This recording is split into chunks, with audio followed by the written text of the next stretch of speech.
নমস্কার বন্ধুরা, আরএস গল্প কথায় আপনাদের সবাইকে স্বাগত। আশা করি আপনারা সবাই সুস্থ আছেন। বন্ধুরা, আপনারা শুনছিলেন শ্রী বিভূতিভূষণ বন্দ্যোপাধ্যায়ের লেখা বিখ্যাত উপন্যাস অপরাজিত, আজকের ষোড়শ পর্ব।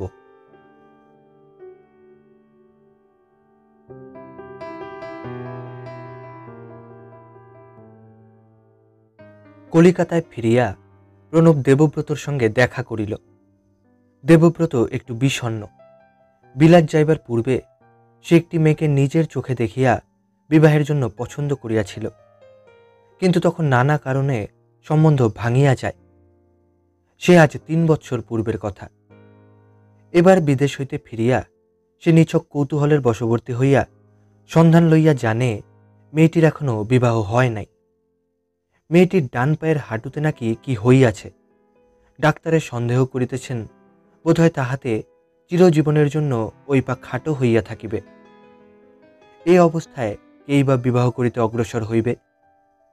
শুনিবা মাত্র দেবব্রত ধরিয়া বসিয়াছে সে ওই মেয়েকেই বিবাহ করিবে। মায়ের ঘোর আপত্তি, পিসে মহাশয়ের আপত্তি, মামাদের আপত্তি। সে কিন্তু নাছোড়বান্দা। হয় ওই মেয়েকে বিবাহ করিবে, নতুবা দরকার নাই বিবাহে। দেবব্রতর সঙ্গে প্রণবের খুব ঘনিষ্ঠ আলাপ ছিল না। অপুর সঙ্গে ইতিপূর্বে বার ২-৩ তাহার কাছে গিয়াছিল এইমাত্র। এবার সে যায় অপুর কোনো সন্ধান দিতে পারে কিনা তাহাই জানিবার জন্য।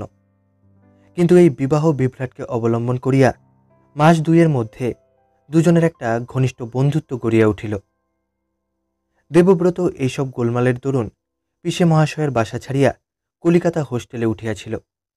বৈকালে সেখানে একদিন প্রণব বেড়াইতে গিয়া শুনিল দেবব্রতর মা এই বিবাহে মত দিয়াছেন। দেবব্রত বলিল, ঠিক সময় এসেছেন। আমি ভাবছিলাম আপনার কথা। কাল পিসেমশায় আর বড় মামা যাবেন মেয়েকে আশীর্বাদ করতে। আপনিও যান ওদের সঙ্গে। ঠিক বিকেল ৫টায় এখানে আসবেন। মেয়ের বাড়ি গোয়া বাগানে, ছোট দোতলা বাড়ি, নিচে একটা প্রেস। মেয়ের বাপ গভর্নমেন্টের চাকরি করেন। মেয়েটিকে দেখিয়া খুব সুন্দরী বলিয়া মনে হইল না প্রণবের। গায়ের রং যে ফর্সা তাও নয়, তবে মুখে এমন কিছু আছে যাতে একবার দেখিলে বারবার চাহিয়া দেখিতে ইচ্ছা করে। ঘাড়ের কাছে একটা যৌতুক চিহ্ন, চুল বেশ বড় বড় ও কোকড়ানো। বিবাহের দিনও উভয় পক্ষের সম্মতিক্রমে ধার্য হইয়া গেল। দেবব্রত সঙ্গতিপন্ন গৃহস্থ ঘরের ছেলে। দুঃখ কষ্ট কাহাকে বলে জানে না। এ পর্যন্ত বরাবর যথেষ্ট পয়সা হাতে পাইয়াছে। তাহার পিসে মহাশয় অপুত্রক। তাহার সম্পত্তি ও কলিকাতার ২খানা বাড়ি দেবব্রতই পাইবে। কিন্তু পয়সা অপব্যয় করার দিকে দেবব্রতর ঝোঁক নাই। সে খুব হিসাবী ও সতর্ক এ বিষয়ে। সাংসারিক বিষয়ে দেবব্রত খুব হুঁশিয়ার। পাটনায় যে চাকরিটা সে সম্প্রতি পাইয়াছে সে শুধু তাহার জোগাড় যন্ত্র ও সুপারিশ ধরিবার কৃতিত্বের পুরস্কার। নতুবা ২০-২২ জন বিলাত ফেরত অভিজ্ঞ ইঞ্জিনিয়ারের দরখাস্তের মধ্যে তাহার মতো তরুণ ও অনভিজ্ঞ লোকের চাকুরি পাইবার কোনো আশা ছিল না। শাঁখারি টোলায় দেবব্রতের পিসে মহাশয় তারিণী মিত্রের বাড়ি হইতেই দেবব্রত বিবাহ করিতে গেল। পিসিমার ইচ্ছা ছিল খুব বড় একটা মিছিল করিয়া বর রওনা হয়, কিন্তু পিসে মহাশয় বুঝাইলেন ওসব একালের ছেলে, বিশেষ করিয়া দেবব্রতর মতো বিলাত ফেরত ছেলে পছন্দ করিবে না। মায়ের নিকট বিবাহ করিতে যাইবার অনুমতি প্রার্থনা করিবার সময় দেবব্রতর চোখ ভিজিয়া উঠিল। স্বর্গগত স্বামীকে স্মরণ করিয়া দেবব্রতর মাও চোখের জল ফেলিলেন। সবাই বকিল, তিরস্কার করিল। একজন প্রতিবেশিনী হাসিয়া বলিলেন, দৌড়দুরুনির টাকা কই? দেবব্রতর পিসিমা বলিলেন, আমার কাছে গুনে নিও মেজ বউ। ও কি দৌড় ধরা হলো? আমার ছেলেবেলায় আমাদের বাঙাল দেশের নিয়ম ছিল দেখেছি। ৭ জন এও আর ৭ জন কুমারী, এই ১৪ জনকে দৌড়ধুরুনির টাকা দিয়ে তবে বর বেরুতে পেত বাড়ি থেকে। এ গেলে তো সব দাঁড়িয়েছে। দেবব্রত একটুখানি দাঁড়াইল, ফিরিয়া বলিল, মা শোনো একটু। আড়ালে গিয়া চুপি চুপি বলিল, চাটুজ্জে বাড়ির মেয়েটা দৌড় ধরার জন্য দাঁড়িয়েছিল। আমি জানি, ছোট পিসিমা তাকে সরিয়ে দিয়েছেন। এসবেতে আমার মনে বড় কষ্ট হয় মা। এই 10 টাকার নোটটা রাখো, তাকে তুমি দিও। কেন তাকে সরালে বলো তো? আমি জানি অভিষেক কেন সরিয়েছে, কিন্তু এতে লোকের মনে কষ্ট হয়, তাও ওরা বোঝে না। মা বলিলেন, ও কথা তোর ওদের বলবার দরকার নেই। টাকা দিলি, আমি দেব এখন। ছোট ঠাকুরজির দোষ কি? বিধবা মেয়েকে কি বলে আজ সামনে রাখে বল না। হিঁদুর নিয়মগুলো তো মানতে হবে। সবাই তো তোমার মতো ব্রহ্মজ্ঞানী হয়নি এখনো। মেয়েটার দোষ দিই নে, তার আর বয়স কি? ছেলে মানুষ, সে না হয় অত বোঝে সোজে না। আমাদের নেচে দৌড় ধরবে বলে দাঁড়িয়েছে। তার বাপ মায়ের তো এটা দেখতে হয়। শুভ কাজের দিন বিধবা মেয়েকে কেন এখানে পাঠানো বাপু? তা নয়, গরিব কিনা পাঠিয়েছে, যা কিছু ঘরে আসে। যাক, আমি দেব এখন। তা হ্যাঁ রে, 5টা দিলেই তো হতো, এত কেন? না মা, ওই থাক, দিও। ছোট পিসিমাকে বলো বুঝিয়ে, ওতে শুভ কাজ এগোয় না, আরও পিছিয়ে যায়। 2-3খানা বাড়ির মোড়ে চাটুর্যে বাড়িটা। ইহারা সবাই ছাপাখানায় কাজ করে। বৃদ্ধ চাটুর্য মহাশয়ও আগে কম্পোজিটরের কাজ করিতেন, আজকাল চোখে দেখেন না বলিয়া ছাড়িয়া দিয়াছেন। আজকাল তাহার কাজ প্রতিবেশীর নিকট অভাব জানাইয়া আধুলি ধার করিয়া বেড়ানো। দেবব্রত ইহাদের সকলকেই অনেক দিন হইতে চেনে। তাহার গোলাপ ফুল সাজানো মোটরখানা চাটুর্য বাড়ির সম্মুখে মোড় ঘুরিবার সময় দেবব্রত কেবলই ভাবিতেছিল, কোনো জানালার ফাঁক দিয়া 13 বৎসরের বিধবা মেয়েটা হয়তো কৌতূহলের সহিত তাহাদের মোটর ও ফিটুন গাড়ির সারির দিকে চাহিয়া আছে। রাত্রের গোড়ার দিকেই বিবাহ ও বরযাত্রী ভোজন মিটিয়া গেল। দেবব্রত বাসরে গিয়া দেখিল, সেখানে অত্যন্ত ভিড়। বাসরের ঘর খুব বড় নয়, সামনের দালানেও স্থান নাই। অন্য অন্য ঘরের বাক্স তোরঙ্গ সব দালানে বাহির করা হইয়াছে। অথচ মেয়েদের ভিড় এত বেশি যে বসা তো দূরের কথা, সকলের দাঁড়াইবার জায়গাও নাই।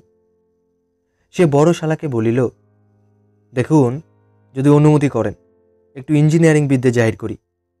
এই ট্রাঙ্কগুলো এখানে রাখার কোনো মানে নেই। লোক ডাকিয়ে দেওয়ালের দিকে এক সারি এখানে আর এক সারি করে দিন সিঁড়ির ধাপে ধাপে, বুঝলেন না? যাবার আসবারও কষ্ট হবে না, অথচ এদের জায়গা হবে এখন। তার ছোট শালীরা ব্যাপারটা লইয়া তাহাকে কি একটা ঠাট্টা করিল। সবাই হাসিয়া উঠিল। রাত্রি 1টার পর কিন্তু যে যাহার স্থানে চলিয়া গেল। দেবব্রত বাসর হইতে বাহির হইয়া দালানের একটা স্টিলের তোরঙ্গের উপর বসিয়া একটা সিগারেট ধরাইল। তাহার মনে আনন্দের সঙ্গে কেমন একটা উত্তেজনা, মনে মনে একটা তৃপ্তিও অনুভব করিল। জীবন এখন সুনির্দিষ্ট পথে চলিবে। লক্ষ্মী ছাড়ার জীবন শেষ হইল। পাটনার চাকুরিতে একটা সুবিধা এই যে জায়গা খুব স্বাস্থ্যকর, বাড়ি ভাড়া সস্তা, বছরে 50 টাকা করিয়া মাহিনা বাড়িবে। তবে প্রভিডেন্ট ফান্ডের সুদ কিছু কম। সে ভাবিল, যাই তো আগে ফৈজুদ্দিন হোসেনকে একটু হাতে রাখতে হবে, ওর হাতেই সব। অন্য ডিরেক্টর তো কাঠের পুতুল। ক্যান্টনমেন্টের ক্লাবে গিয়ে ভর্তি হয়ে যাব, ওরা আবার ওসব দেখলে ভেজে কি না। নববধূ এখনো ঘুমায় নাই। দেবব্রত গিয়া বলিল, বাইরে এসো না সুনীতি, কেউ নেই, আসবে? নববধূ চেলির পুটুলি নয়, কিন্তু পায়ের জন্য তার উঠিতে কষ্ট হয়। দেবব্রত তাহাকে সযত্নে ধরিয়া দালানে আনিয়া তোরঙ্গটার উপর ধীরে ধীরে বসাইয়া দিল। নববধূ হাসিয়া বলিল, ওই দৌড়টা বন্ধ করে দাও, সিঁড়ির ওইটে, শেকল উঠিয়ে দাও। হ্যাঁ, ঠিক হয়েছে, নইলে এক্ষুনি কেউ এসে পড়বে। দেবব্রত পাশে বসিয়া বলিল, রাত জেগে কষ্ট হচ্ছে খুব, না? কি এমন কষ্ট? তাছাড়া দুপুরবেলা আমি ঘুমিয়েছি খুব। আচ্ছা, তুমি কোণে চন্দন পরনি কেন সুনীতি? এখানে সে চলন নেই? মেয়েটি সলজ্জ মুখে বলিল, মা পড়াতে বলেছিলেন। তবে জ্যাঠাইমা বললেন তুমি নাকি পছন্দ করবে না। দেবব্রত হাসিয়া উঠিয়া বলিল, কেন বলো তো? বিলেত ফেরত বলে? বা তো। পরে সে বলিল, আমি 7 তারিখে পাটনায় যাব, বুঝলে? তোমাকে আর মাকে এসে নিয়ে যাব মাস 2 পরে, সুনীতি। তোমার বাবাকে বলে রেখেছি। মেয়েটি নতমুখে বলিল, আচ্ছা, একটা কথা বলবো? কিছু মনে করবে না? বলো না, কি মনে করব? আচ্ছা, আমার এই পা নিয়ে তুমি যে বিয়ে করলে, যদি পা না সারে? দেখো, তোমার গা ছুঁয়ে সত্যি বলছি, আমার ইচ্ছে ছিল না বিয়ের। মাকে কতবার বুঝিয়ে বলেছি, মা, এই তো আমার পায়ের দশা, পরের ওপর অনর্থক কেন বোঝা চাপানো সারা জীবন? তা মা বললেন, তুমি নাকি তোমার নাকি খুব ইচ্ছে। আচ্ছা, কেন বলো তো এ মতি তোমার হলো? দেবব্রত বলিল, স্পষ্ট কথা বললে তুমিও কিছু মনে করবে না সুনীতি। তাহলে বলি শোনো, তোমার এই পায়ের দোষ যদি না হতো, তবে আমি অন্য জায়গায় বিয়ে করে ফেলতুম। যেদিন থেকে শুনেছি পায়ের দোষের জন্য তোমার বিয়ে এই 3 বছরের মধ্যে হয়নি, সেদিন থেকে আমার মন বলেছে ওখানেই বিয়ে করব, নয়তো নয়। অন্য জায়গায় বিয়ে করলে মনে শান্তি পেতাম না সুনীতি। সেই যে তোমাকে দেখে গিয়েছিলাম, তারপর বিয়ে তখন ভেঙে গেল, কিন্তু তোমার মুখখানা কতবার যে মনে হয়েছে, কেন কে জানে। আমি কাব্যি করছি না সুনীতি, ওসব আমার আসে না, আমি সত্য কথা বলছি। তারপর সে আজ ওবেলায় চাটুজ্য বাড়ির বিধবা মেয়েটির কথা বলিল, দেখো, এও তো কাব্যের কথা নয়। আজ বিয়ের আসনে বসে কেবলই সেই ছোট মেয়েটার কথা মনে হয়েছে। ছোট পিসিমা তাকে তাড়িয়ে দিয়ে আজ আমার অর্ধেক আনন্দ মাটি করেছেন সুনীতি। তোমার কাছে বলছি, আর কাউকে বলো না যেন, এ কেউ বুঝবে না, আমার মাও বোঝেননি। ঘড়িতে ঢং ঢং করিয়া রাত্রি 2টা বাজিল। কাজলের মুশকিল বাধে রোজ সন্ধ্যার সময়। খাওয়া দাওয়া হইয়া গেলে তাহার মাসিমা বলেন, ওপরে চলে যাও, শুয়ে পড়ো গিয়ে। কাজল বিষণ্ণ মুখে রোয়াকের কোণে দাঁড়াইয়া শীতে ঠকঠক করিয়া কাঁপিতে থাকে। ওপরে কেউ নাই, মধ্যে একটা অন্ধকার সিঁড়ি, তাহার উপর দোতলার পাশের ঘরটাতে আলনায় একরাশ লেপ কাঁথা বাঁধা আছে। আধো অন্ধকারে সেগুলা এমন দেখায়, আগে আগে দিদিমা সঙ্গে করিয়া লইয়া গিয়া ঘুম পাড়াইয়া রাখিয়া আসিতেন। দিদিমা আর নাই, মামিমারা খাওয়াইয়া দিয়াই খালাস। সেদিন সে সেজ দিদিমাকে বলিয়াছিল, তিনি ঝংকার দিয়া বলিয়া উঠিলেন, আমার তো আর খেদে কাজ নেই, এখন তোমায় যাই শোয়াতে, একা এটুকু আর যেতে পারেন না। সেদিন তো পীরপুরের হাটে একা পালিয়ে যেতে পেরেছিলে, ছেলের ন্যাকড়া দেখে বাঁচি নে। নিরুপায় হইয়া ভয়ে ভয়ে সিঁড়ি বাহিয়া সে ওপরে ওঠে, কিন্তু ঘরে ঢুকিতে আর সাহস না করিয়া প্রথমটা দোরের কাছে দাঁড়াইয়া থাকে। কোণে কড়ির আলনার নিচে দাদা মহাশয়ের একরাশ পুরানো হুকার খোল ও হুকা দান। এক কোণে মিটমিটে তেলের প্রদীপ, তাতে সামান্য একটুখানি আলো হয় মাত্র। কোণের অন্ধকার তাহাতে আরও যেন সন্দেহজনক দেখায়। এখানে একবার আসিলে আর কেহ কোথাও নাই। ছোট মামিমা নাই, ছোট দিদিমা নাই, দলু নাই, টাটি নাই, শুধু সে আর চারিপাশের এইসব অজানা বিভীষিকা। কিন্তু এখানেই বা সে কতক্ষণ দাঁড়াইয়া থাকিবে? ছোট মাসিমা ও বিন্দুঝি এ ঘরে শোয়, তাহাদের আসিতে এখনো বহু দেরি। শীতের হাওয়ায় হাড় কাঁপুনি ধরিয়া যায় যে। অগত্যা সে অন্যান্য দিনের মতো চোখ বুজিয়া ঘরের মধ্যে ঢুকিয়া নিজের বিছানার উপর উঠিয়াই ছোট লেপটা একেবারে মুড়ি দিয়া ফেলে। কিন্তু বেশিক্ষণ লেপ মুড়ি দিয়া থাকিতে পারে না। ঘরের মধ্যে কোনো কিছু নাই তো। মুখ খুলিয়া একবার ভীত চোখে চারিধারে চাহিয়া দেখিয়া আবার লেপ মুড়ি দেয়। আর যত রাজ্যের ভূতের গল্প কি ঠিক চাই এই সময়টাতে মনে আসে। দিদিমা থাকিতে এসব কষ্ট ছিল না। দিদিমা তাহাকে ঘুম না পাড়াইয়া নামিতেন না। কাজল ওপরে আসিয়াই বিছানার ওপরকার সাজানো লেপকাতার স্তূপের ওপর খুশিও আমাদের সহিত বারবার লাফাইয়া পড়িয়া চেঁচাইতে থাকিত, আমি জলে ঝাঁপাই, হিহি, আমি জলে ঝাঁপাই, ও দিদিমা, হিহি। কোনো রকমে দিদিমা তাহার লাফানো হইতে নিবৃত্ত করিয়া শোয়াইতে কৃতকার্য হইলে সে দিদিমার গলা জড়াইয়া ধরিয়া বলিত, এইবার একটা গপ্প। কথার শেষের দিকে পাতলা রাঙা ঠোঁট দুটি ফুলের কুড়ির মতো এক জায়গায় জড়ো করিয়া না আনিলে কথা মুখ দিয়া বাহির হইত না। তাহার দিদিমা হাসিয়া বলিত, যে গুড় খাস, গুড় খেয়ে খেয়ে এমনই তোতলা। গল্প বলবো, কিন্তু তুমি পাশ ফিরে চুপটি করে শোবে, নড়বেও না, চড়বেও না। কাজল ভ্রু কুচকাইয়া ঘাড় সামনের দিকে নামাইয়া থুতনি প্রায় বুকের ওপর লইয়া আসিত। পরে চোখের ভুরু উপরের দিকে উঠাইয়া হাসি ভরা চোখে চুপ করিয়া দিদিমার মুখের দিকে চাহিয়া থাকিত। দিদিমা বলিত, দুষ্টুমি করো না দাদা ভাই, আমার এখন অনেক কাজ। তোমার দাদু আবার এখনই পাশার আড্ডা থেকে আসবেন, তাকে খেতে দেব। ঘুমোও তো লক্ষ্মী ভাইটি। কাজল বলিত, ইল্লি, দাদা দাদুকে খাবার দেবে তো ছোট মামিমা, তুমি এখন যাবে বই কি? একটা গপ্প কর, হ্যাঁ দিদিমা। এ ধরনের কথা সে শিখিয়াছে বড় মাস্তুতো ভাইদের কাছে। তাহার বড় মাসিমার ছেলে দলু কথায় কথায় বলে ইল্লি। কাজলও শুনিয়া শুনিয়া তাহাই ধরিয়াছে। তাহার পর দিদিমা গল্প করিতেন। কাজল জানালার বাহিরে তারা ভরা স্তব্ধ নৈশ আকাশের দিকে চাহিয়া একবার মুখ ফুলাইত, আবার হা করিত, আবার ফুলাইত, আবার হা করিত। দিদিমা বলিত, আহ ছি দাদু, ওরকম দুষ্টুমি করলে ঘুমবে কখন? এক্ষুনি তোমার দাদু ডাকবে না আমায়, তখন তো আমায় যেতে হবে। চুপটি করে শো, নইলে ডাকবো তোমার দাদুকে। দাদা মহাশয়কে কাজল বড় ভয় করে। এইবার সে চুপ হইয়া যাইত। কোথায় গেল সেই দিদিমা? সে আরও বছর দেড় আগে, তখন তাহার বয়স 4.5 বছর। একদিন ভারী মজার ব্যাপার ঘটিয়াছিল। সে রাত্রে ঘুমাইতেছিল।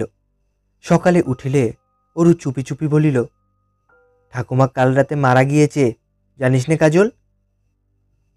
কোথায় গিয়েছে? মারা গিয়েছে, সত্যি, আজ শেষ রাত্রে নিয়ে গিয়েছে, তুই ঘুমুচ্ছিলি তখন। আবার কবে আসবে?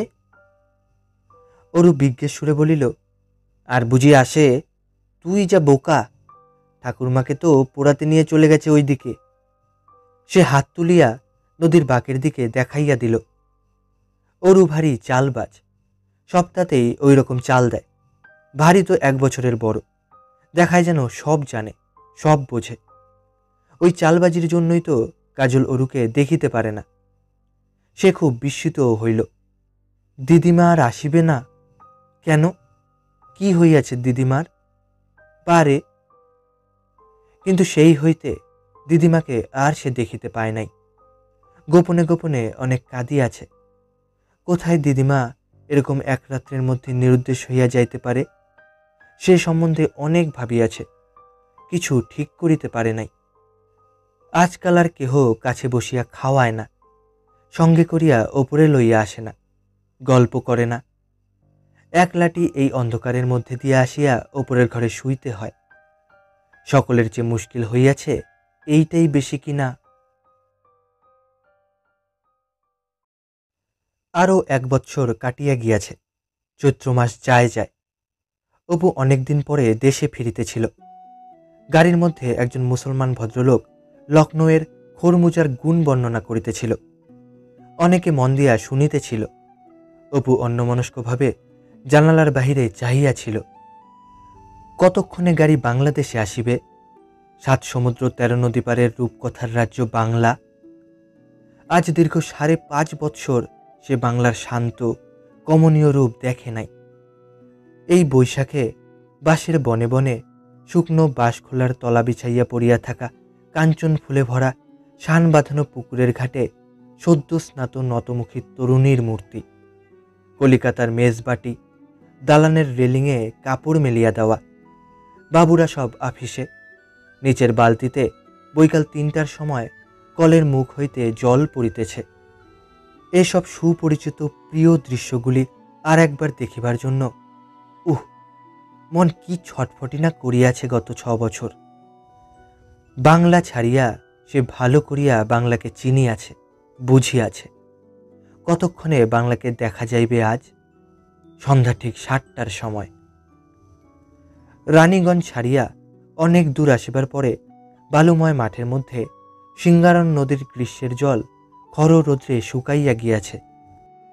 দূর গ্রামের মেয়েরা আসিয়া নদীখাতের বালু খুঁড়িয়া সেই জলে কলসি ভর্তি করিয়া লইতেছে।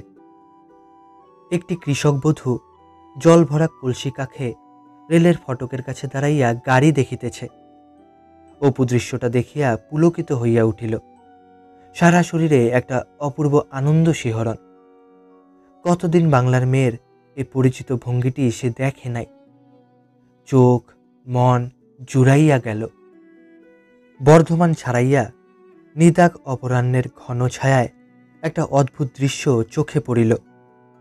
একটা ছোট পুকুর ফুটন্ত পদ্মফুলে একেবারে ভরা, ফুলে পাতায় জল দেখা যায় না। ওপারে বিচালি ছাওয়া গৃহস্থের বাটি, একটা প্রাচীন সাজনা গাছ জলের ধারে ভাঙিয়া পড়িয়া গলিয়া খসিয়া যাইতেছে, একটা গোবর গাদা।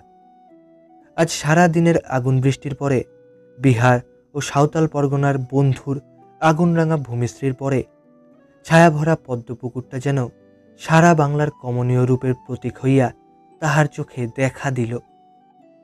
হাওড়া স্টেশনে ট্রেনটা আসিয়া দাঁড়াইতেই সে যেন খানিকটা অবাক হইয়া চারিদিকে চাহিয়া দেখিল। এত আলো, এত লোকজন, এত ব্যস্ততা, এত গাড়ি ঘোড়া জীবনে যেন সেই প্রথম দেখিতেছে। হাওড়া পুল পার হইবার সময় ওপারের আলোকোজ্জ্বল মহানগরীর দৃশ্যে সে যেন মুগ্ধ হইয়া গেল। ওগুলো কি মোটর বাস? কই, আগে তো ছিল না কখনো। কি বড় বড় বাড়ি কলিকাতায়, ফুটপাতে কি লোকজনের ভিড়। বাড়ির মাথায় একটা কিসের বিজ্ঞাপনের বিজলি আলোর রঙিন হরফ একবার জ্বলিতেছে, আবার নিভিতেছে। উহ, কি কাণ্ড! হ্যারিসন রোডের একটা বোর্ডিংয়ে উঠিয়া একা একটা ঘর লইল। স্নানের ঘর হইতে সাবান মাখিয়া স্নান সারিয়া সারাদিনের ধুমধুলি ও গরমের পর ভারী আরাম পাইল। ঘরের আলোর সুইচ টিপিয়া ছেলে মানুষের মতো আনন্দে আলোটাকে একবার জ্বালাইতে একবার নিভাইতে লাগিল। সবই নূতন মনে হয়, সবই অদ্ভুত লাগে। পরদিন সে কলিকাতার সর্বত্র ঘুরিল। কোনো পরিচিত বন্ধুবান্ধবের সহিত দেখা হইল না। বউবাজারে সেই কবিরাজ বন্ধুটি বাসা উঠাইয়া কোথায় চলিয়া গিয়াছে। পূর্ব পরিচিত মেজগুলিতে নূতন লোকেরা আসিয়াছে। কলেজ স্কোয়ারের সেই পুরাতন চায়ের দোকানটি উঠিয়া গিয়াছে। সন্ধ্যার সময় সে একটা নতুন বাংলা থিয়েটারে গেল শুধু বাংলা গান শোনার লোভে। বেশি দামের টিকিট কিনিয়া রঙ্গমঞ্চের ঠিক সম্মুখের সারির আসনে বসিয়া পুলকিত ও উৎসুক চোখে সে চারিদিকের দর্শকের ভিড়টা দেখিতেছিল। একটা অঙ্কের শেষে সে বাহিরে আসিল। ফুটপাতে একজন বুড়ি পান বিক্রি করিতেছে। অপুকে বলিল, বাবু, পান নেবেন না? নেন না। অপু ভাবিল, সবাই মিঠে পান কিনছে বড় আয়নাওয়ালা দোকান থেকে, এই বুড়ির পান বোধ হয় কেউ কেনে না। আহা, নি এর কাছ থেকে। সকলেরই ওপর কেমন একটা করুণার ভাব, সবারই ওপর কেমন একটা ভালোবাসা, সহানুভূতির ভাব। অপুর মনের বর্তমান অবস্থায় বুড়ি পানওয়ালি হাত পাতিয়া 10টা টাকা চাহিয়া বসিলেও সে তৎক্ষণাৎ তাহা দিতে পারিত। দ্বিতীয় অঙ্কের শেষে সে বাহির হইয়া বুড়িটার কাছে পান কিনিতে যাইতেছে। এমন সময় পিছনের আসনের দিকে তাহার নজর পড়িল। সে একটু আগাইয়া গিয়া কাঁধে হাত দিয়া বলিল, সুরেশ্বর দা, চিনতে পারেন? কলিকাতায় প্রথম ছাত্র জীবনের সেই উপকারী বন্ধু সুরেশ্বর, সঙ্গে একটি তরুণী মহিলা। সুরেশ্বর মুখের দিকে চাহিয়া বলিল, গুডনেস গ্রেগাস, আমাদের সেই অপূর্ব না? অপু হাসিয়া বলিল, কেন, সন্দেহ হচ্ছে নাকি? ওহ, কতদিন পরে আপনার সঙ্গে। ওহ, দেখে সন্দেহ হবার কথা বটে। মুখের চেহারা বদলেছে, রংটা একটু তামাটে, যদিও you are as handsome as ever. ও, তোমার সঙ্গে আলাপ করিয়ে দিই, ইনি আমার বেটার হাফ, আর ইনি আমার বন্ধু অপূর্ব বাবু, কবি, ভাবুক, লেখক, ভবঘুরে অ্যান্ড হোয়াট নট। তারপর কোথায় ছিলে এতদিন? কোথায় ছিলুম না তাই বরং জিজ্ঞেস করুন। In all sorts of places, তবে সভ্য জগৎ থেকে দূরে। 6 বছর পর কাল কলকাতায় এসেছি। ও, ড্রপ উঠল বুঝি? এখন থাক, বলবো এখন। মোস্ট বাজে প্লে, তার চেয়ে চলো তোমার সঙ্গে বাইরে যাই। অপু বন্ধুকে সিগারেট দিয়া নিজে সিগারেট ধরাইতে ধরাইতে বলিল, আপনার এসব দেখে একঘেয়ে হয়ে গিয়েছে, তাই ভালো লাগছে না বোধহয়। আমার চোখ নিয়ে যদি দেখতেন তবে 6 বছর বনবাসের পর উড়িয়াদের রামযাত্রাও ভালো লাগতো। জানেন সুরেশ্বরদা, সেখানে আমার ঘর থেকে কিছু দূরে এক জায়গায় একটা গিরগিটি থাকতো। সেটা এবেলা ওবেলা রং বদলাতো। 2টি বেলা তাই শখ করে দেখতে যেতুম। তাই ছিল একমাত্র তামাশা, তাই দেখে আনন্দ পেতুম। রাত 9:30টায় থিয়েটার ভাঙিল। তারপর সে থিয়েটার ঘর হইতে নিঃসৃত সুবেশ নরনারীর স্রোতের দিকে চাহিয়া রহিল। এই আলো, লোকজন, সাজানো দোকান পসার, এসব সে ছেলে মানুষের মতো আনন্দে চাহিয়া চাহিয়া দেখিতেছিল। স্ত্রীকে মানিকতলায় শ্বশুরবাড়িতে নামাইয়া দিয়া সুরেশ্বর অপুর সহিত কর্পোরেশন স্ট্রিটের এক রেস্তোরাঁয় গিয়া উঠিল। অপুর কথা সব শুনিয়া বলিল, এই 5 বছর ওখানে ছিলে? মন কেমন করতো না দেশের জন্যে? Oh, at times I felt so terribly homesick for Bengal. শেষ 2 বছর দেশ দেখবার জন্য পাগল হয়েছিলাম। ফুটপাত বাহিয়া কয়েকটি ফিরিঙ্গি মেয়ে হাসি কলরব করিতে করিতে পথ চলিতেছে। অপু সাগ্রহে সেদিকে চাহিয়া রহিল। মানুষের গলার সুর মানুষের কাছে এত কাম্য হয়। রাস্তা ভরা লোকজন, মোটর গাড়ি, পাশের একটি একতলা বাড়িতে সাজানো গোছানো ছোট্ট ঘরে কয়েকটি সাহেবের ছেলে মেয়ে ছুটোছুটি করিয়া খেলা করিতেছে। সবই অদ্ভুত, সবই সুন্দর বলিয়া মনে হয়। আলোক উজ্জ্বল রেস্তোরাঁটায় অনবরত লোকজন ঢুকিতেছে, বাহির হইতেছে। মোটর হর্নের আওয়াজ, মোটর বাইকের শব্দ। একখানা রিক্সা গাড়ি ঠুং ঠুং করিতে করিতে চলিয়া গেল। অপু চাহিয়া চাহিয়া দেখিতেছিল, যেন এসব সে কখনো দেখে নাই। সুরেশ্বরকে বলিল, দেখুন জানালার ধারে এসে, ওই যে নক্ষত্রটা দেখছেন, আজ বছর ধরে ওটাকে উঠতে দেখেছি ঘন বন জঙ্গল ভরা পাহাড়ের মাথার ওপরে। আজ ওটাকে হোয়াইটওয়ের লেডলের বাড়ির মাথার ওপরে উঠতে দেখে কেমন নতুন নতুন ঠেকছে। এই তো 9:45 রাত। এ সময় গত 5 বৎসর শুধু আমি, জঙ্গল, পাহাড় আর তেরিয়ার ডাক, কখনো কখনো বাঘের ডাকও। আর কি লোনলিনেস! শহরে বসে সেসব বোঝা যাবে না। সুরেশ্বরও নিজের কথা বলিল। চট্টগ্রাম অঞ্চলে কোন কলেজের অধ্যাপক, বিবাহ করিয়াছে কলিকাতায়। সম্প্রতি শালীর বিবাহ উপলক্ষে আসিয়াছে।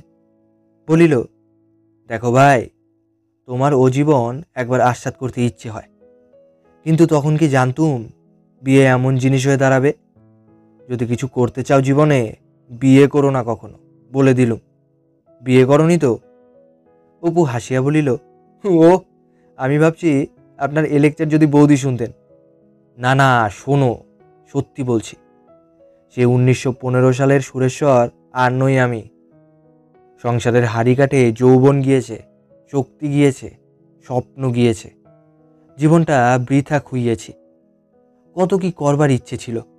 ওহ, যেদিন MA ডিপ্লোমাটা নিয়ে কনভোকেশন হল থেকে বেরুলাম, মনে আছে, মাঘের শেষ।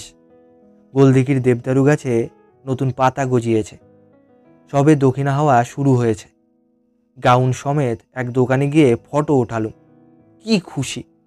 মনে হলো সারা পৃথিবীটা আমার পায়ের তলায়। ফটোখানা আজও আছে।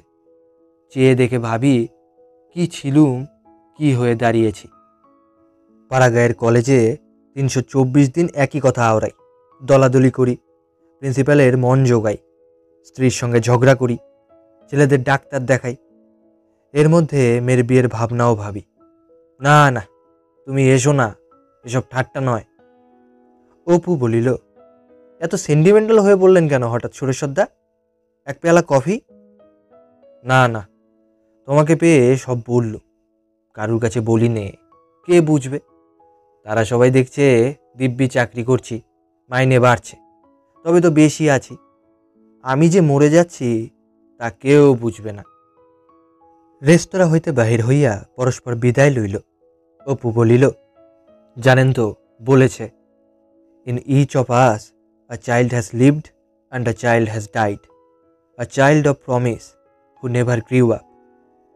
আচ্ছা, জীবনটা অদ্ভুত জিনিস সুরেশ্বরদা, অত সহজে তাকে উড়িয়ে দেওয়া চলে না। আচ্ছা আসি, বড় আনন্দ পেলুম আজ। যখন প্রথম কলকাতায় পড়তে আসি জায়গা ছিল না, তখন আপনারা জায়গা দিয়েছিলেন, সে কথা ভুলিনি এখনো। পরদিন দুপুর পর্যন্ত সে ঘুমাইয়া কাটাইল। বৈকালের দিকে ভবানীপুরে লীলার মামার বাড়ি গেল। অনেকদিন সে লীলার কোনো সংবাদ জানে না। দূর হইতে লাল ইটের বাড়িটা চোখে পড়িতেই একটা আশা ও উদ্বেগে বুক ঢিপ ঢিপ করিয়া উঠিল। লীলা এখানে আছে না নাই? যদি গিয়া দেখে সে আছে। সে একদিন দেখা হইয়াছিল অপর্ণার মৃত্যুর পূর্বে, আজ 8 বৎসর হইতে চলিল। এই দীর্ঘ সময়ের মধ্যে আর কোনোদিন দেখা হয় নাই। প্রথমেই দেখা হইল লীলার ভাই বিমলেন্দুর সঙ্গে। সে আর বালক নাই, খুব লম্বা হইয়া পড়িয়াছে, মুখের চেহারা অন্যরকম দাঁড়াইয়াছে। বিমলেন্দু প্রথমটা যেন অপুকে চিনিতে পারিল না, পরে চিনিয়া বৈঠকখানার পাশের ঘরে লইয়া বসাইল।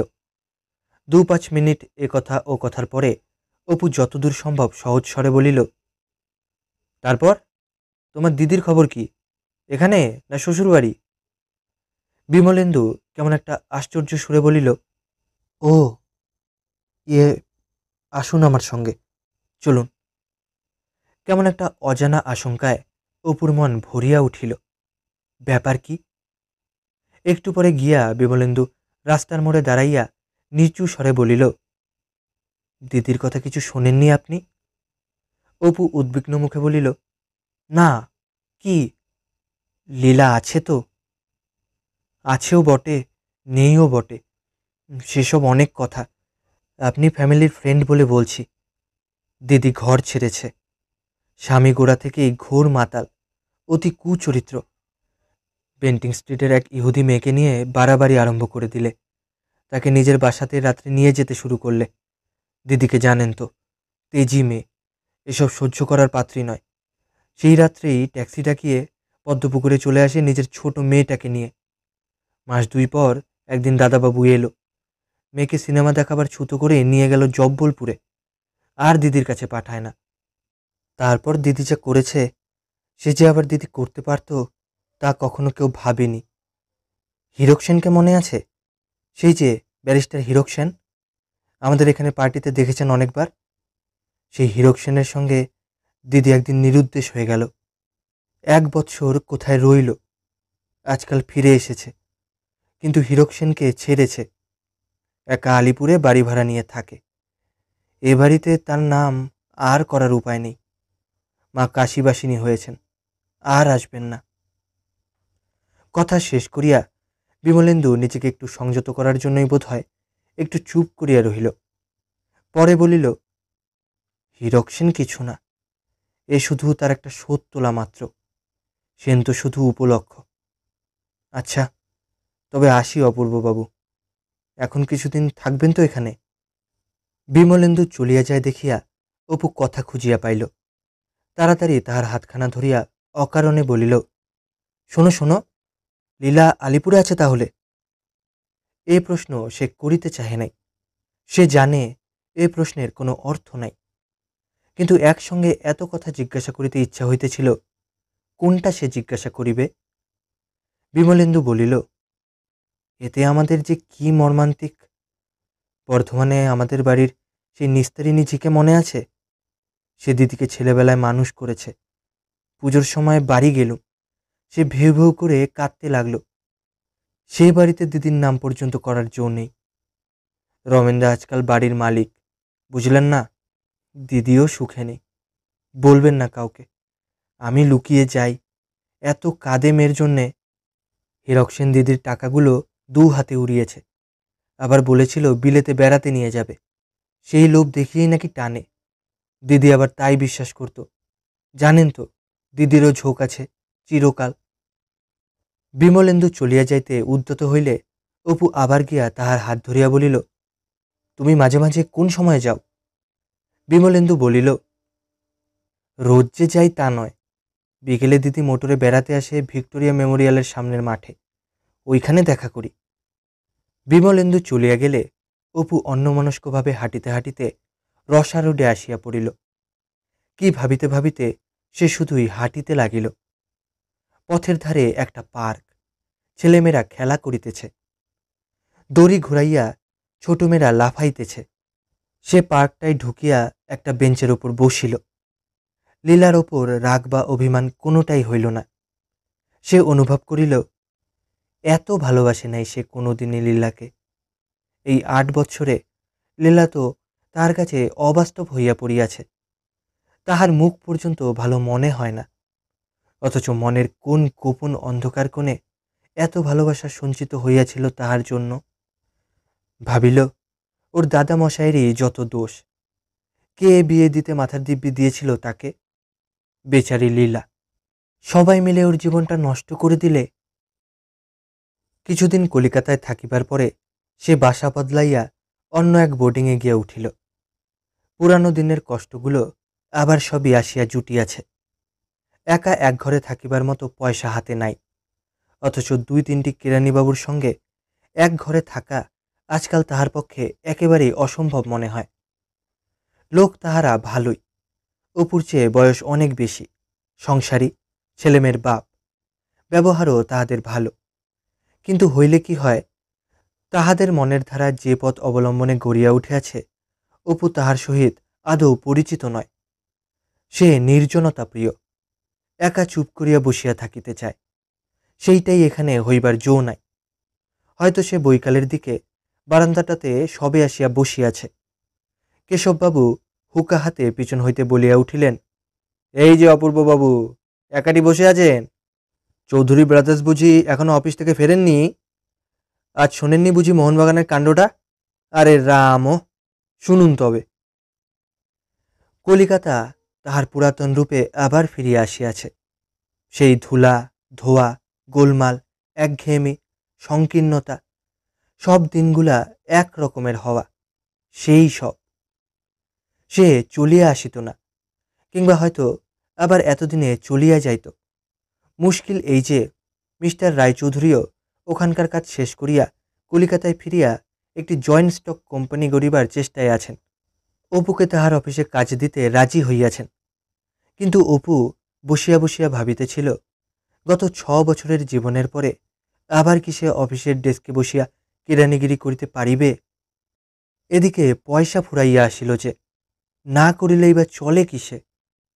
সেখানে থাকিতে এই 6 বৎসরে যা হইয়াছিল অপু বোঝে এখানে তা 24 বৎসরেও হইত না। আর্টের নতুন স্বপ্ন সেখানে সে দেখিয়াছে। ওখানকার সূর্যাস্তের শেষ আলোয়, জনহীন প্রান্তরে, নিস্তব্ধ অরণ্যভূমির মায়ায়, অন্ধকার ভরা নিশীথ রাত্রির আকাশের নিচে, শাল মঞ্জুরির ঘন সুবাস ভরা দুপুরের রোদে সে জীবনের গভীর রহস্যময় সৌন্দর্যকে জানিয়াছে। কিন্তু কলিকাতার মেসে তাহা তো মনে আসে না। সে ছবিকে চিন্তায় ও কল্পনায় গড়িয়া তুলিতে গভীরভাবে নির্জন চিন্তার দরকার হয়। সেইটাই তাহার হয় না এখানকার মেস জীবনে। সেখানে তাহার নির্জন প্রাণের গভীর গোপন আকাশে সত্যের যে নক্ষত্রগুলি স্বতঃস্ফূর্ত ও জ্যোতিষ্মান হইয়া দেখা দিয়াছিল, এখানকার তরল জীবনানন্দের পূর্ণ জ্যোৎস্নায় হয়তো তাহারা চিরদিনই অপ্রকাশ রহিয়া যাইত। মনে আছে সে ভাবিয়াছিল, ওই সৌন্দর্যকে, জীবনের ওই অপূর্ব রূপকে সে যতদিন কালি কলমে বন্দি করিয়া 10 জনের চোখের সামনে না ফুটাইতে পারিবে, ততদিন সে কিছুতেই ক্ষান্ত হইবে না। আরেকদিন সেখানে সে কি অদ্ভুত শিক্ষাই না পাইয়াছিল। ঘোরা করিয়া বেড়াইতেছিল।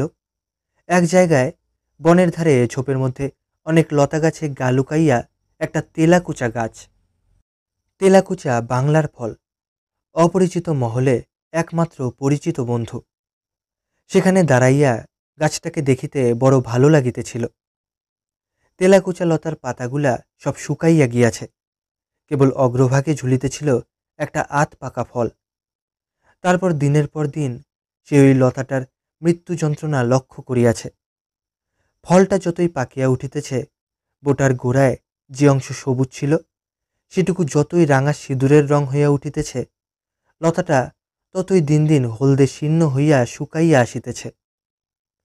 একদিন দেখিল গাছটা সব শুকাইয়া গিয়াছে, ফলটাও বোটা শুকাইয়া গাছে ঝুলিতেছে, তুলতুলে পাকা, সিঁদুরের মতো টুকটুকে রাঙা।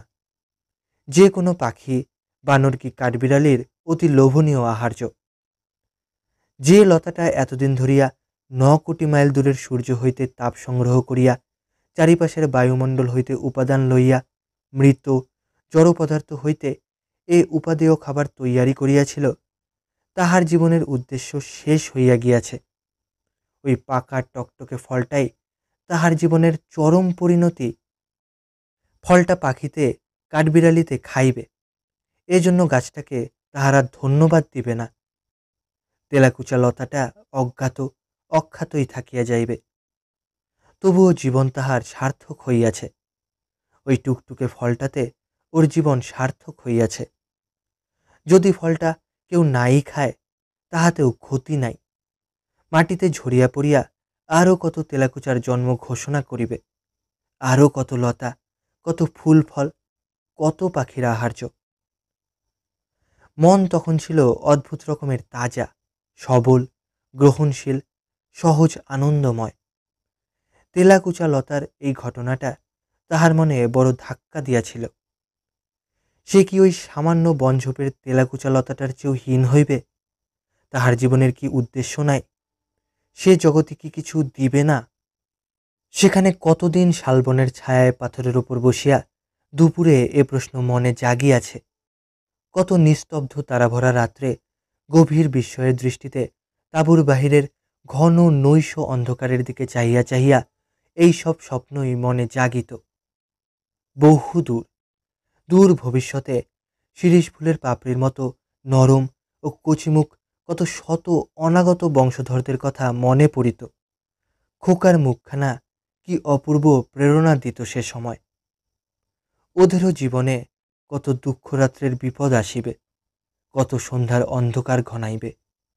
তখন যুগান্তের এপার হইতে দৃঢ় হস্ত বাড়াইয়া দিতে হইবে তোমাকে, তোমার কত শত বিনিদ্র রজনীর মৌন জনসেবা। হে বিস্তৃত পথের মহাজন পথিক, একদিন সার্থক হইবে অপরের জীবনে। দুঃখের নিশীথে তাহার প্রাণের আকাশে সত্যের যে নক্ষত্ররাজি উজ্জ্বল হইয়া ফুটিয়াছে, তা সে লিপিবদ্ধ করিয়া রাখিয়া যাইবে। জীবনকে সে কিভাবে দেখিল, তাহা লিখিয়া রাখিয়া যাইবে।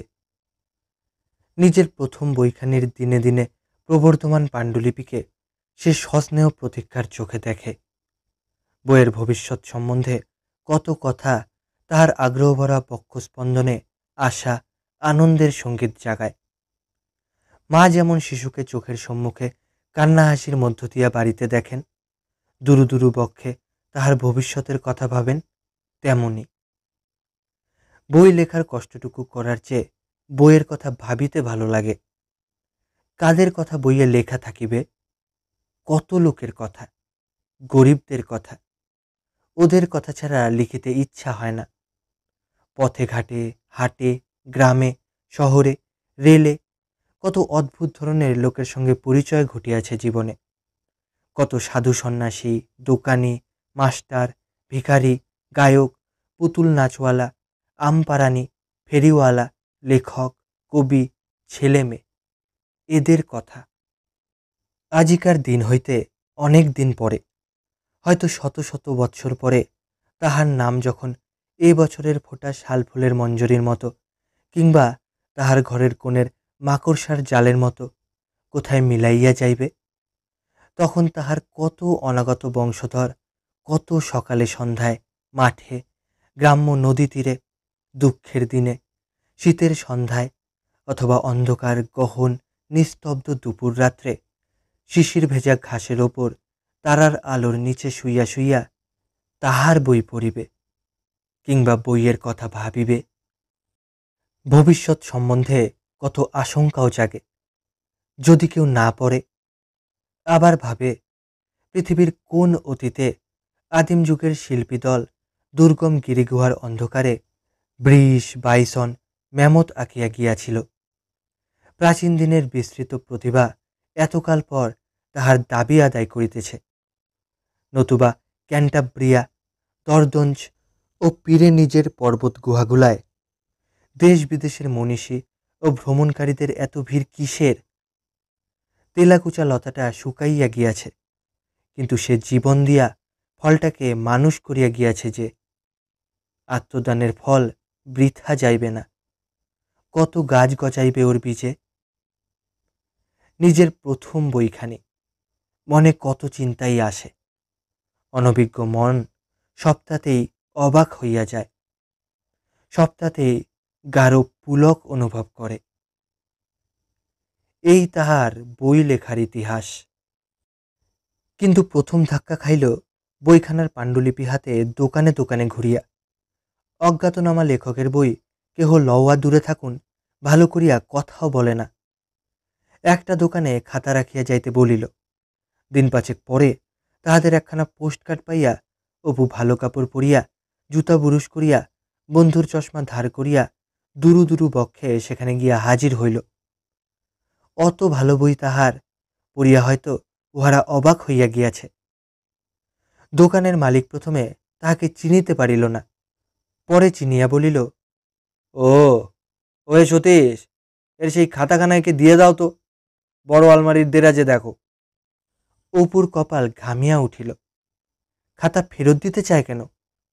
সে বিবর্ণ মুখে বলিল, আমার বইখানা কি? না, নতুন লেখকের বই নিজের খরচে তাহারা ছাপাইবে না। তবে যদি সে 500 টাকা খরচ দেয়, তবে সে অন্য কথা। অপু অত টাকা কখনো এক জায়গায় দেখে নাই। পরদিন সকালে বিমলেন্দু অপুর বাসায় আসিয়া হাজির। বৈকালে 5টার সময় ভিক্টোরিয়া মেমোরিয়ালের সামনের মাঠে লীলা আসিবে, বিশেষ করিয়া বলিয়া দিয়াছে তাহাকে লইয়া যাইতে। বৈকালে বিমলেন্দু আবার আসিল। দুজনে মাঠে ঘণ্টাখানেক অপেক্ষা করিবার পর বিমলেন্দু একটা হলদে রঙের মোটর দেখাইয়া বলিল, ওই দিদি আসছে, আসুন, গাছতলায় গাড়ি পার্ক করবে। এখানে ট্রাফিক পুলিশে আজকাল বড় কড়াকড়ি করে। অপুর বুক ঢিপ ঢিপ করিতেছিল। কি বলিবে, কি বলিবে সে লীলাকে? বিমলেন্দু আগে আগে, অপু পিছনে পিছনে। লীলা গাড়ি হইতে নামে নাই। বিমলেন্দু গাড়ির জানালার কাছে গিয়া বলিল, দিদি, অপূর্ববাবু এসেছেন, এই যে। পরক্ষণে অপু গাড়ির পাশে দাঁড়াইয়া হাসি মুখে বলিল, এই যে, কেমন আছো লীলা? সত্যই অপূর্ব সুন্দর।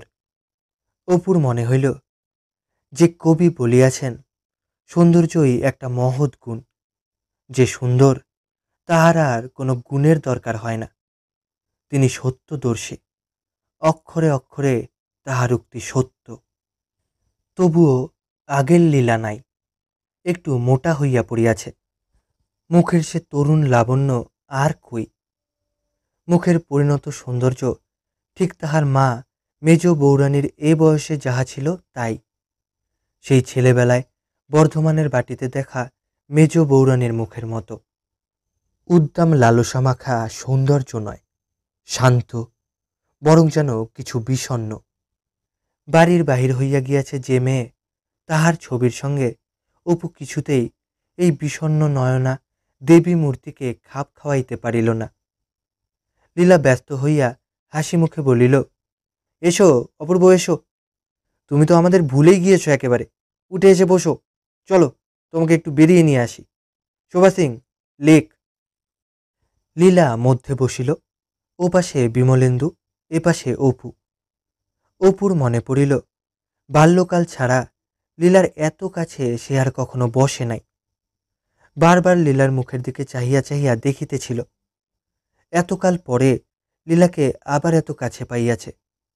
বারবার দেখিয়াও যেন তৃপ্তি হইতেছিল না। লীলা অনর্গল বকিতেছিল, নানা রকম মোটর গাড়ির তুলনামূলক সমালোচনা করিতেছিল, মাঝে মাঝে অপুর সম্বন্ধে এটা ওটা প্রশ্ন করিতেছিল। লেক দেখিয়া অপু কিন্তু নিরাশ হইল। সে মনে মনে ভাবিল, এই লেক, এরই এত নাম, এ কলকাতার বাবুদের ভালো লাগতে পারে? ভারী তো। লীলা আবার এরই এত সুখ্যাতি করছিল। আহা, বিচারি কলকাতা ছেড়ে বিশেষ কোথাও তো যায়নি। লীলা পাছে অপ্রতিভ হয়, এই ভয়ে সে নিজের মতটা আর ব্যক্ত করিল না। একটা নারিকেল গাছের তলায় বেঞ্চি পাতা, সেখানে দুজনে বসিল। বিমলেন্দু মোটর লইয়া লেক ঘুরিতে গেল। লীলা হাসি মুখে বলিল, তারপর তুমি নাকি দিগ্বিজয়ে বেরিয়েছিলে? তোমার শ্বশুরবাড়ির দেশে গিয়েছিলুম, জব্বলপুরের কাছে। বলিয়া ফেলিয়া অপু ভাবিল কথাটা বলা ভালো হয় নাই, হয়তো লীলার মনে কষ্ট হইবে। ছি! কথাটা ঘুরাইয়া ফেলিয়া বলিল, আচ্ছা, ওই দ্বীপ মতন ব্যাপারগুলো, ওতে যাবার পথ নেই? সাঁতার দিয়ে যাওয়া যায়। তুমি তো ভালো সাঁতার জানো না? ওসব কথা যাক, এতদিন কোথায় ছিলে, কি করছিলে বলো? তোমাকে দেখে আজ এত খুশি হয়েছি। আমার বাসায় এসো আলিপুরে, চা খাবে। একটু তামাটে রং হয়েছে। কেন, রোদে ঘুরে ঘুরে বুঝি? আচ্ছা, আমার কথা তোমার মনে ছিল? অপু একটু হাসিল। কোনো নাটুকে ধরনের কথা সে মুখে বলিতে পারে না, আর এই সময়েই যত মুখচোরা রোগ আসিয়া জোটে। কতকাল পরে তো লীলাকে একা কাছে পাইয়াছে, কিন্তু মুখে কথা জোগায় কই?